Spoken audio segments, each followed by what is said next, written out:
Hello, j'espère que vous allez bien. On se retrouve aujourd'hui pour une nouvelle vidéo couture.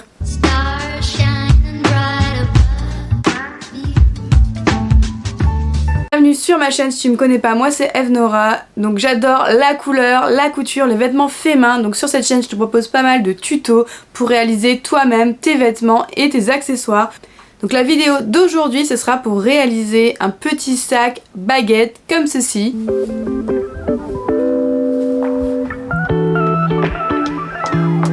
Un sac ça peut faire peur, mais ne vous inquiétez pas, ce patron est totalement, mais je dis totalement, accessible aux débutants. Je vais vous expliquer vraiment toutes les étapes et en fait c'est ultra facile parce que si vous suivez les infos que je vous ai données et surtout les crans que j'ai placés sur le patron, il n'y a vraiment aucune inquiétude à avoir. Vous aurez votre petit sac fait main en un rien de temps. Donc le patron est disponible en description, donc vous avez plusieurs options, je vous laisse un peu parcourir la description, vous avez 3 liens, donc Etsy, With You et Patreon. Patreon c'est un système en fait d'abonnement, donc pour 5 € par mois vous avez accès à tous les patrons que j'ai créés jusqu'à maintenant. Donc le patron s'appelle Britney, pourquoi à votre avis? Il est hyper années 2000, donc je trouvais que le nom lui allait trop bien. J'ai fait un petit sondage Instagram, en plus c'est vous qui m'avez proposé ce nom et je l'adore. Donc j'avais réalisé d'abord cette version qui est la version 1 en fait avec une boucle au niveau de l'anse. Donc il se porte comme ceci. Il est fermé par une petite pression à ce niveau-ci. Je l'ai pas mis sur cette version parce que j'avais pas assez de pression. Il est réalisé dans un coupon de jean upcyclé, donc qui était déjà comme ça en fait. Il est trop beau, mais il peut être hyper beau dans un jean vintage si vous coupez dans un vieux jean, donc vous pouvez vous le réaliser en upcycling et ça on adore. Version 2 est celle-ci, donc la boucle est sur le devant du sac. Il a une petite poche intérieure comme ceci. Et en fait j'ai rajouté encore une deuxième pression aimantée ici pour être sûr qu'il se ferme bien, que même si vous n'avez pas envie de mettre la boucle, et ben il est totalement hermétique, donc vous n'allez pas perdre vos affaires. Comme vous venez le voir, vous pouvez le réaliser sur du tissu upcyclé parce qu'en fait il faut vraiment très peu de tissu, vous avez besoin d'environ 30 cm, donc c'est vraiment très peu. Donc vous pouvez aussi utiliser toutes les matières en fait que vous voulez du moment où vous la thermocollez avec un thermocollant très rigide, un thermocollant pour sac. Vous pouvez aussi le réaliser en cuir ou en simili-cuir, il faudra juste faire attention à ce que le cuir soit pas trop épais, que vous puissiez un peu retourner la anse, mais ça se fait. Donc voilà. Le patron est prévu pour réaliser 2 versions de sac, le premier avec une boucle au niveau de la anse et le deuxième avec un rabat qui vient se fermer avec la même boucle de ceinture. Il faut les mêmes fournitures pour les 2 versions. Au niveau des tissus, il vous faudra un tissu principal assez épais qui se tient bien, environ 30 cm, de la doublure également 30 cm, donc sur l'aise 140, et du thermocollant pour sac qui est assez épais et rigide pour que le sac se tienne bien. En accessoire, il vous faudra une boucle de ceinture de 40 mm de large, un anneau qui peut s'ouvrir d'environ 40 mm également, un fermoir pour sac aimanté, environ entre 4 à 6 œillets selon la version réalisée et une fermeture éclair d'environ 18 cm. C'est parti pour l'assemblage du patron. Donc moi je te conseille de découper 2 marges, donc une marge d'un grand côté et une marge d'un petit côté sur chaque feuille. Ensuite je viens coller les feuilles avec du scotch en faisant bien attention que les petits triangles soient bien en face. Si tu as un doute au niveau du placement des pages, je te conseille de te référer à la notice du patron. Tu peux ensuite découper directement ta taille ou décalquer le patron si tu préfères. Pour découper tes pièces, je te conseille de te référer à la notice du patron. J'ai fait plusieurs essais et j'ai mis en image la version que j'ai trouvée la plus économique en tissu. Je te conseille de suivre les indications écrites sur chaque pièce. Elles vont t'indiquer dans quel tissu tu dois couper la pièce et si tu dois la couper aussi dans du thermocollant. Si tu réalises la version 1, tu auras besoin de toutes les pièces sauf du rabat, donc qui est uniquement sur la version 2. Pour la version 2, toutes les pièces du patron sont nécessaires. Pour réaliser un sac, la partie thermocollant est ultra importante, donc il faut bien thermocoller les pièces indiquées avec un thermocollant pour sac bien rigide pour que ton sac ait une bonne tenue. Une fois tes pièces thermocollées, tu peux venir marquer très précisément toutes les marques importantes sur le patron, l'écran, les pointages d'œillets, etc. C'est très très important pour avoir un sac de belle façon qui va être beau et précis. Pour préparer ta poche, tu vas venir cranter la ligne en capucin, donc la ligne qui est au milieu de l'encart de poche. Donc moi j'utilise un cutter, c'est vraiment hyper facile, donc je crante vraiment sur la marque rouge et que je vais ensuite venir la replier pour faire apparaître un rectangle bien net. J'utilise ensuite un feutre effaçable précis pour venir tracer mon rectangle sur mon fond de poche.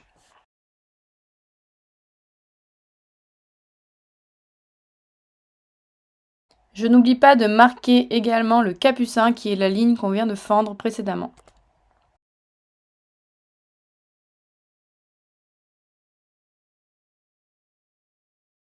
Je n'oublie pas de tracer également le cran de milieu de poche. Je vérifie que mon marquage de poche est bien placé parallèle à mon haut de poche. Le mien était complètement de travers, donc j'ai retaillé un petit peu pour qu'il soit bien parallèle. Sur la partie devant dos de ma doublure, je choisis une des pièces et je viens tracer uniquement la ligne de haut de poche qui est la grande ligne rouge. Faites pas attention mon patron, j'avais déjà fait des essais, du coup il y a une ligne violette mais il ne faut pas la prendre en compte. Je viens ensuite placer mon fond de poche envers sur l'endroit du devant dos de ma doublure. Au niveau des marquages que je viens de tracer, j'aligne bien les milieux. Une fois épinglé, je vais pouvoir venir coudre bien précisément sur le rectangle que j'ai tracé en premier. Pour avoir un rectangle bien perpendiculaire avec de beaux angles, je plante mon aiguille vraiment au bout du rectangle, je soulève mon pied presseur et je continue à avancer ensuite pour faire un angle. En fait, il faut que l'aiguille soit plantée quand vous faites le retour, en fait, quand vous tournez la pièce, sinon ça ne sera pas un bel angle.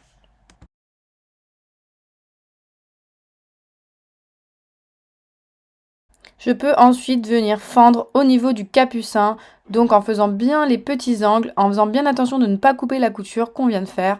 Donc moi, je plie ma pièce en deux pour venir couper d'abord un petit espace que je vais ensuite pouvoir utiliser pour passer mon ciseau et ensuite couper tout du long ainsi que les petits angles qui font un peu les petits becs, si on peut appeler ça comme ça. Bien sûr, j'ai choisi de filmer ça un peu en écart, mais voilà, en fait, c'est vraiment au niveau des petits coins là qu'il faut être super précis, il ne faut pas couper la couture, donc allez tout doucement avec des petits ciseaux. Dans la réalisation d'un sac, le repassage, c'est super important. Donc là, en fait, on va venir retourner la poche vers l'intérieur et repasser les coutures au max pour que le rectangle soit le plus propre possible. Donc je la glisse en fait dans la fente et là, je vais pouvoir repasser mes bords pour qu'ils soient bien plats, pour pas qu'il reste de plis en fait sur les côtés. Il faut falloir tirer un petit peu. On va ensuite pouvoir placer la fermeture éclair dans cette fente. Donc moi je préfère prendre une fermeture éclair plus grande que je viens couper pour ne pas avoir le petit bord en métal. Si vous l'avez, faites bien attention à ce qu'il ne se voit, qu'en fait de ne pas coudre dessus, vous allez casser votre aiguille. Donc je place bien ma fermeture que j'épingle et ensuite je vais venir coudre tout autour à la machine à coudre directement, donc au point droit.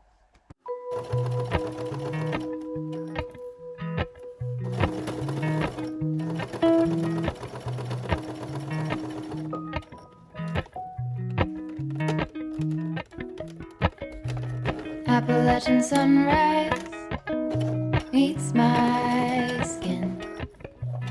Even with my eyes still closed, I can feel it coming in. Golden, golden, I'll follow only golden, golden, golden, golden things.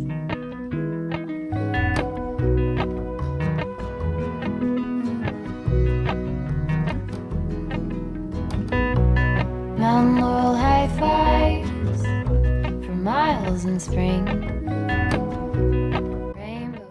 Pour fermer le fond de poche, c'est ultra simple, j'ai juste à le plier en deux et à venir coudre tout autour en fait pour fermer les 3 côtés restants ouverts sans prendre bien sûr le tissu extérieur.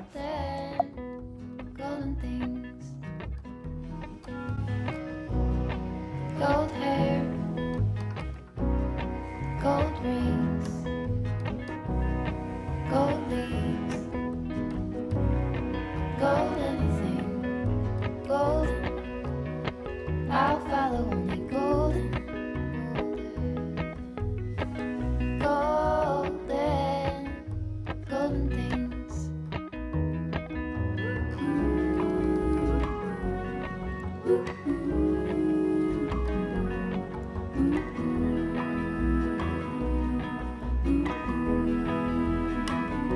Ma poche est terminée, je peux ensuite venir placer maintenant les boutons aimantés selon mes marquages, donc ça va être ultra simple. Faites bien attention d'avoir d'abord thermocollé un petit carré à l'emplacement du bouton pression et je viens fendre en fait au cutter les 2 petites marques. J'enfonce les 2 pattes du bouton et ensuite il y a une espèce de petite molette en fait qui vient se mettre derrière pour sécuriser le bouton. Et vous avez juste ensuite à rabattre les pattes. Je mets un tout petit coup de marteau pour qu'elles soient bien plates, mais vraiment légèrement pour pas écraser le bouton. Sur la version 2, je peux assembler le rabat et sa doublure endroit sur endroit et tout simplement cranter un peu l'angle avant de le retourner. Bien sûr, je viens ensuite le repasser. Je m'attaque au passant, je viens plier la pièce en 2 sur l'envers et je fais une petite couture. Je viens ensuite retourner puis repasser. Je répète l'opération sur l'attache de la boucle.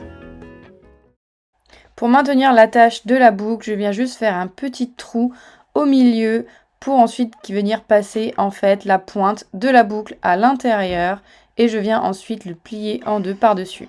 Vous pouvez faire une petite couture de maintien à l'assemblage du sac. Donc je commence par la anse de dessus que je vais assembler avec le petit côté, donc au niveau du cran sur le côté, donc le cran G. J'assemble endroit sur endroit et je viens ensuite rabattre les coutures ouvertes au fer à repasser. Je peux ensuite assembler l'anse du dessous avec la doublure, donc qui est la partie côté doublure. Donc pareil au niveau du cran qui est le cran D. Je vais ensuite pouvoir m'attaquer au devant dos du sac. J'assemble la première anse que j'ai assemblée, donc la anse du dessus, avec le pourtour du sac en suivant bien l'écran. Je fais bien attention d'insérer le rabat et le maintien de la boucle de chaque côté pour la version 2 uniquement. Je viens ensuite cranter au ciseau dans les angles en faisant attention de ne pas couper trop près de ma couture pour qu'on puisse ensuite retourner et avoir des belles courbes. Je répète l'opération sur la doublure et la anse du dessous en faisant bien attention d'avoir le côté opposé au côté qu'on a fait précédemment pour que je puisse les disposer les uns sur les autres. Je vais ensuite pouvoir poser ma doublure sur l'endroit et mon dessus sur l'envers que je vais assembler ensemble, donc au niveau de l'anse. Donc là, je vais vous montrer pour la version 2, mais c'est identique sur la version 1. Je vais démarrer ma couture au niveau du petit arrondi. Je vais ensuite faire l'ouverture de sac, la anse. Sur ma version, je vais m'arrêter, mais sur la version 1, vous pourrez faire directement l'arrondi de la anse. Ensuite, je continue et je m'arrête au niveau de la couture qui est ici.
On arrive à la partie que je trouve la plus délicate dans la couture de ce sac, ça va être de retourner la anse.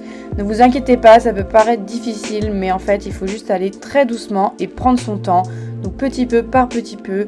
Vous pouvez vous aider d'une aiguille à tricoter. Moi j'ai pris une paire de ciseaux auquel j'avais mis un morceau de scotch et ça m'aide en fait à retourner des petites parties. Faites bien attention de ne pas abîmer votre tissu, donc allez vraiment très doucement.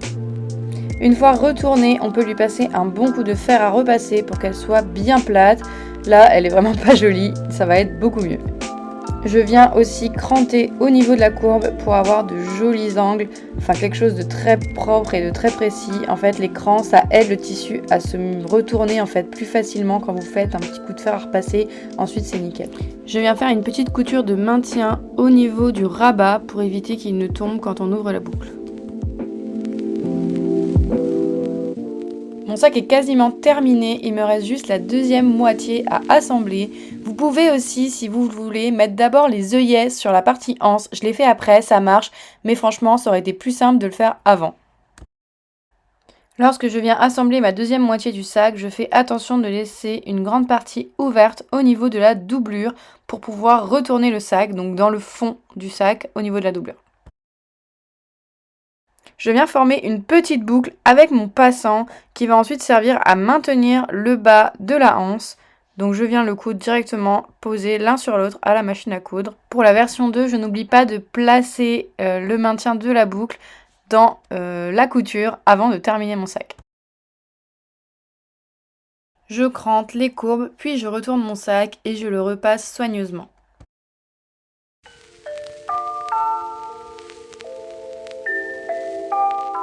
Que ce soit pour la version 1 ou la version 2, c'est le moment de placer les repères pour les œillets. Pour ce faire, je récupère les pièces de patron et je viens plier les valeurs de couture de 1 cm pour être sûr d'être au bon endroit. Je marque ensuite les points au stylo et je viens les emporter avec une pince ou un emporte-pièce. Je pose ensuite tous mes œillets, donc que ça soit sur la anse ou ceux directement sur le sac pour passer l'anneau.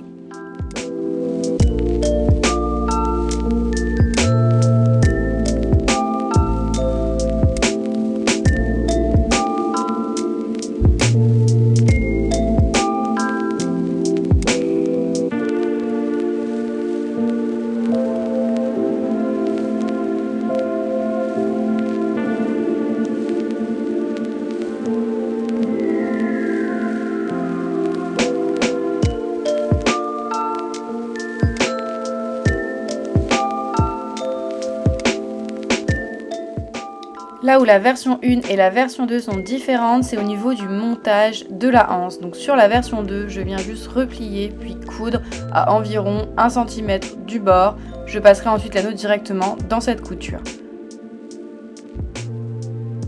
Sur la version 1, je viens coudre la partie qui maintient la boucle directement sur l'anneau en formant un cercle. Donc en fait, je le couds envers sur envers, puis je retourne.